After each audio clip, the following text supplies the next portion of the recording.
Om Rajesh corner and રજવાડી ચાય। હાટકેશ્વરના પ્રખ્યાત દાળવડા, મિક્સ ભજીયા, કચોરી, સમોસા લાસ્ટ 30 વર્ષ કરતાં પણ વધારે જૂના અને જાણીતા અહીંયાના પ્રખ્યાત છે કે અમદાવાદીઓ અહીંયા સવારે જેવું બનાવવાનું શરૂ થાય તેવી જ અહીંયા આગળ ભીડ ચાલુ થઈ જાય છે। રાત્રે 10 વાગ્યા સુધી અહીંયા આગળ હાઉસફુલ જાય છે। અમદાવાદીઓ શું બાકી અહીંયાના દાળવડા બનાવે છે કે અમદાવાદીઓ અહીંયા આગળ મોજથી ખાય છે। તેની સાથે ડુંગળી અને તળેલા મરચાં તો ખરા જ, પણ અહીંયાની સ્પેશિયલ લાલ ચટણી બહુ જ પ્રખ્યાત છે કે ભાઈ અહીંયા આગળ મોજ પડી જાય। તે સિવાય પણ મિક્સ ભજીયા પણ એટલા જ પ્રખ્યાત છે, જેની અંદર બટાકાવાળા, મેથીના ગોટા, બટાકા ભજીયા, કાંદાવાળા, સુબાકી મિક્સ ભજીયા બનાવે છે। તે સિવાય પણ અહીંયા આગળ બ્રેડ પકોડા, તેની બાજુમાં રજવાડી ચાયનું પણ આઉટલેટ ઓપન થઈ ગયું છે કે ભાઈ મોજ પડી જાય। એમની બીજી શાખા હાટકેશ્વર શાક માર્કેટની સામે લાસ્ટ 1 વર્ષથી ખુલી ગયું છે। ત્યાં આગળ પણ આનું સેમ મેનુ છે। ગરમા ગરમ દાળવડા, મિક્સ ભજીયા, કચોરી, સમોસા, બ્રેડ પકોડા, બાજુમાં ડુંગળી અને મરચાંની સાથે લાલ ચટણી તો ખરા જ, જેનું નામ છે ઓમ રાજેશ કોર્નર એન્ડ રજવાડી ચાય।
હું પણ અહીંયાથી નીકળી તો જોયું તો ગરમા ગરમ મિક્સ ભજીયા બની રહ્યા હતા, તો મેં પણ અહીંયા આગળ મિક્સ ભજીયાની મોજ માણી હતી।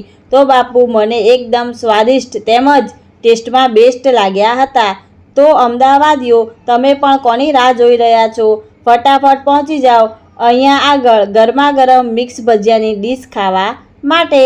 હવે વાત કરીએ અહીંયાના લોકેશનની। જોગેશ્વરી રોડ, હાટકેશ્વર શાક માર્કેટની સામે, અમદાવાદ। મારી યુટ્યુબ ચેનલને લાઈક કરીને, કમેન્ટ કરીને સબસ્ક્રાઈબ કરવાનું ભૂલશો નહીં। બને તેટલું વધારેમાં વધારે સપોર્ટ કરજો અને તમારા ફેમિલી તથા ફ્રેન્ડ સર્કલમાં વિડીયો શેર કરવાનું ભૂલશો નહીં। આવા જ ખાણીપીણીની વાનગીઓની મોજ બધા અમદાવાદીઓ માણી શકે અને આવા નવા વિડીયો મારી ઇન્સ્ટાગ્રામ ચેનલ પર જોતા રહો, જેનું નામ છે ફૂડ એન્જોય।